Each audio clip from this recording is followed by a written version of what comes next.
We're picking back up on this series, and for those of you who are here for the first time or have not been to one of these services within this parable sermon series, what I'm doing is I'm taking parables that are either more obscure, unusual, because they only appear maybe one time and they are not shared or repeated multiple times in the various Gospels, or they're stories that are particularly challenging and difficult in some aspect or another. Today's parable that I read to you about the parable of the wedding banquet, I think falls into that latter category. Everything sounds great in the parable until the end, and it leaves at least me feeling like, yikes, did Jesus really say it? Did that get recorded properly? That feels a bit extreme or harsh, and it's challenging. So what I want to do is I want to spend a little bit of time helping us understand this parable better. And of course, then the other important task is, okay, so what? What does that have to do? How should that speak into our lives in some way or another? All right, so to begin with, I want to tell you a quick story. You may remember in the headlines probably about 20 years ago, there was a pastor, a preacher at a megachurch in Chicago. And he said some things in a sermon that were regarded by many people to be pretty inflammatory. And he was very provocative in what he was saying. And at the time, it was where presidential candidate Barack Obama was attending church, which of course just sort of made it all the more potentially explosive, right? And about that time, we had a guest come and speak at our church. Whose name may be familiar to some of you. His name is Tony Campolo.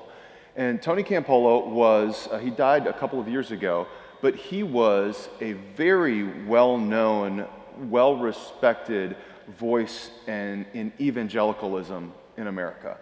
So Tony Campolo was a theologically a more conservative person, but one of the things that he did that was so interesting was that he challenged many of the people that were a part of that evangelical movement to never ignore the social gospel. And so he would say, ministry with the poor is essential.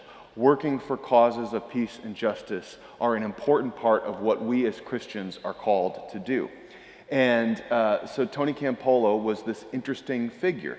And he came in and he spoke at the church, and he made some comments about what was going on in the world at that time, including these inflammatory or some viewed as inflammatory comments from this pastor in Chicago.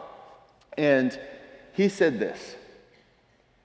He said, what you need to know is that oftentimes what we get in the media is just a soundbite, right? It's something that you didn't hear the whole sermon. You are not part of that community. You may not understand the context of the way in which it was said. And then he said the thing, that's all normal. But then he said the thing that really stuck with me. He said, sometimes conversations in the church are meant to be like family conversations. He said, sometimes we have to have conversations in the church like we have around the dinner table. And I had to chew on that for a little bit. And I think I understand more and more what he meant by that. A few years ago, I was with a friend, and we were attending a worship service, actually. And I remember hearing some things in that service that were deeply convicting to me.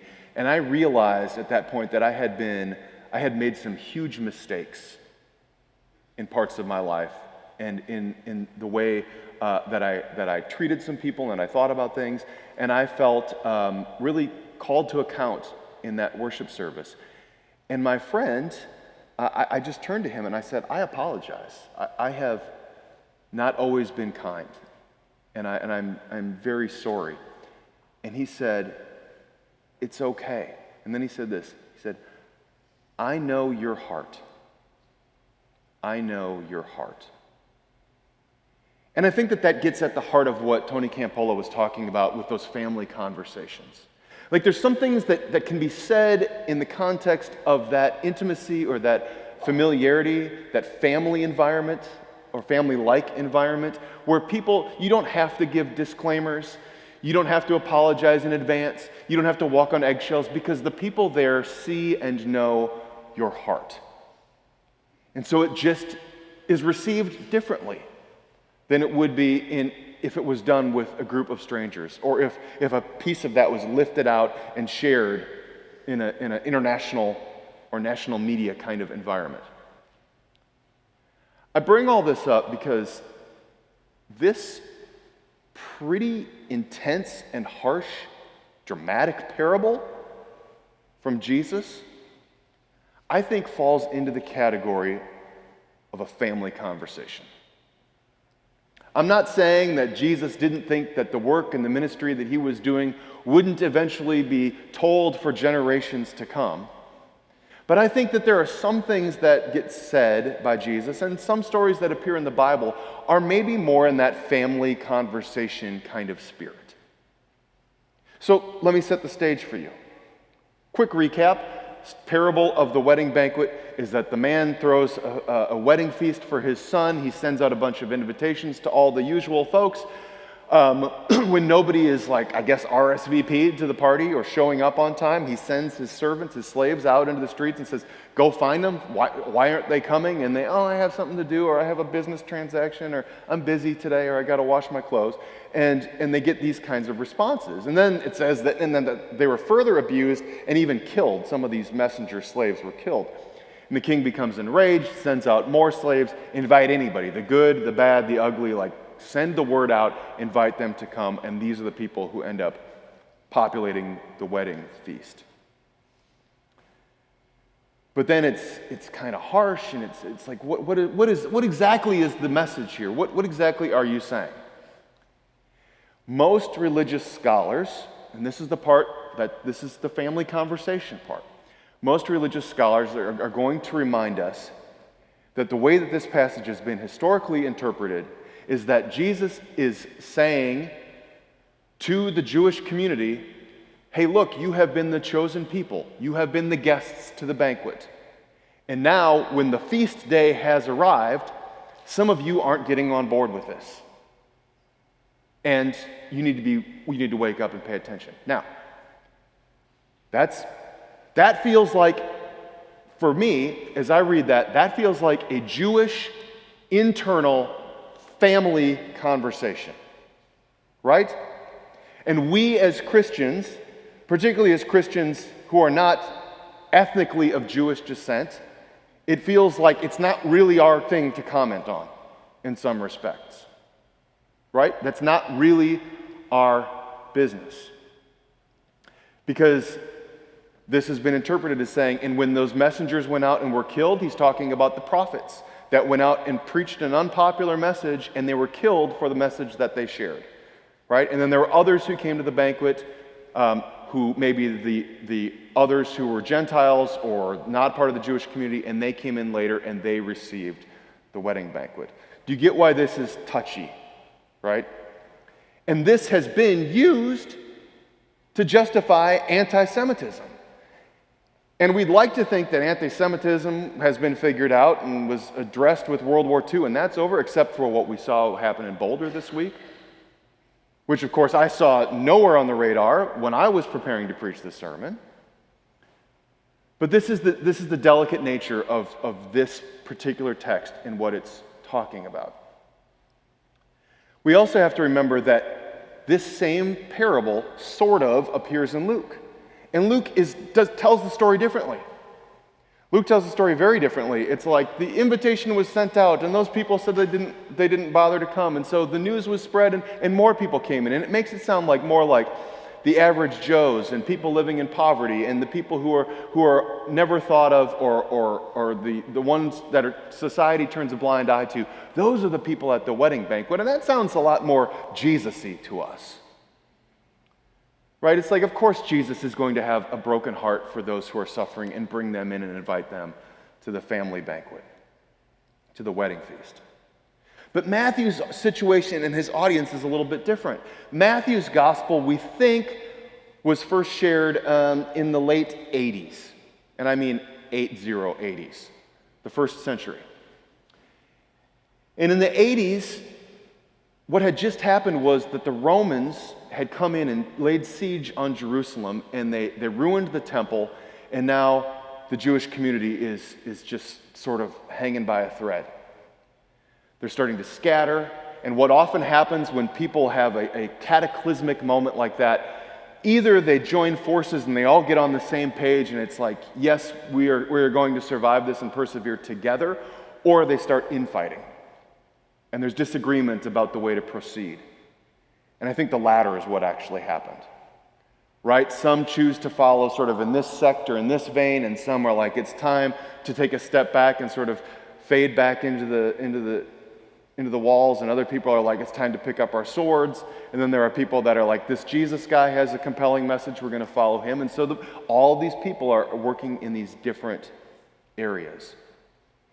And Matthew tells the story that addresses that situation to that audience at that particular time and place. And if we pluck that out as a soundbite, we can easily promote anti-Semitic kind of thinking. We can promote any kind of agenda that we want. And so the challenge, I think, now for us is to say, okay, so if that was the historic reality of what was going on in that text, what relevance does that parable have for us today? Surely there can be something more than just dismissing this as a Jewish insider family conversation that we should weigh in on. And I was reading some commentary on this by a guy named Marvin McMillan, who's a seminary professor and a preacher. He had an interesting thought. He said, the way that I read this parable is like the way that I think about a coach. And at some point, it's time to put in the subs. Right? The starters have to be benched for a little bit. Sometimes the starters are motivated by being benched briefly and letting the subs go in. And he said, in the way that I see this playing out today, in our time, is this: he says, for years, for centuries, the Western church was thriving. Christianity in Europe was flourishing. Christianity then in North America became a flourishing environment, fertile soil for the movement. And he said, but in recent decades, as you know, the church is in decline in the Western world. He said, but the reserves are ready in the Southern Hemisphere, where the church is growing and thriving, and the message is being heard anew.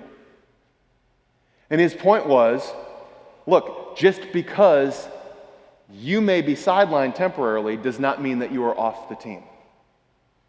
And so the way that I think about Jesus, if we're supposed to hear something about this in the church today, I think the message is actually very simple. And it is this: all of us, all of the Christian church, everyone really, is a wedding guest, an invitation recipient. How we respond is what Jesus is really looking for.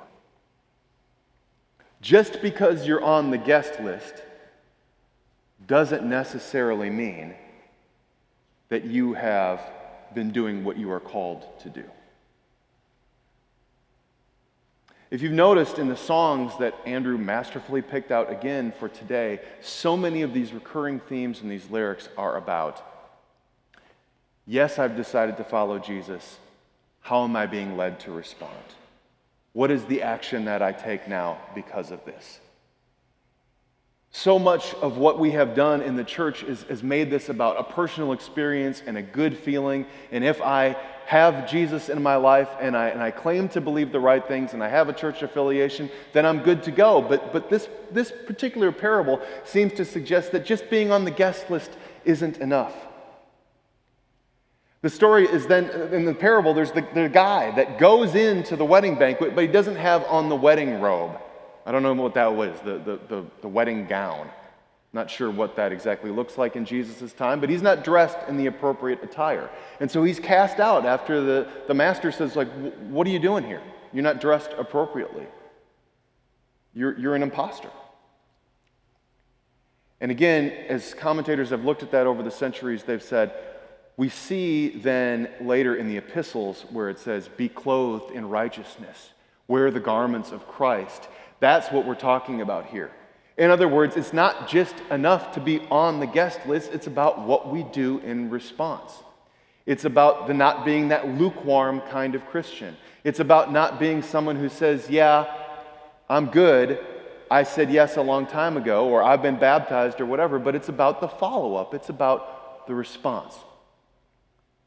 And so this parable is harsh and maybe hyperbolic, I'm not sure.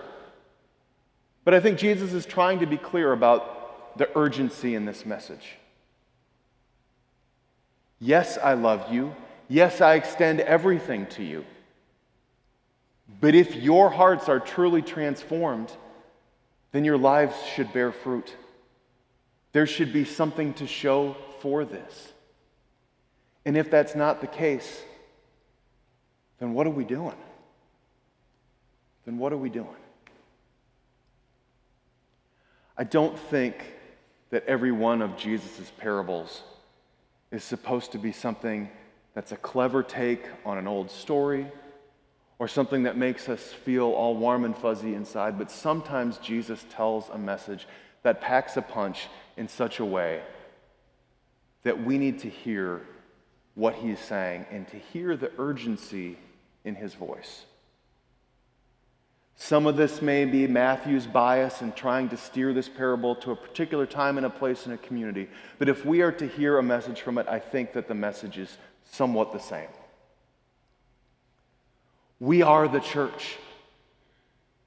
If there is going to be transformation in our lives and change in this world, it's on us to be a part of making that happen. Are we going to be content with just having our name on the list and being a recipient of an invitation? Or are we going to show up dressed fully in the garments of Christ, ready to participate in the feast that has been prepared for us? It's a question that each one of us, I think, needs to wrestle with. But it's also a rallying cry for the church.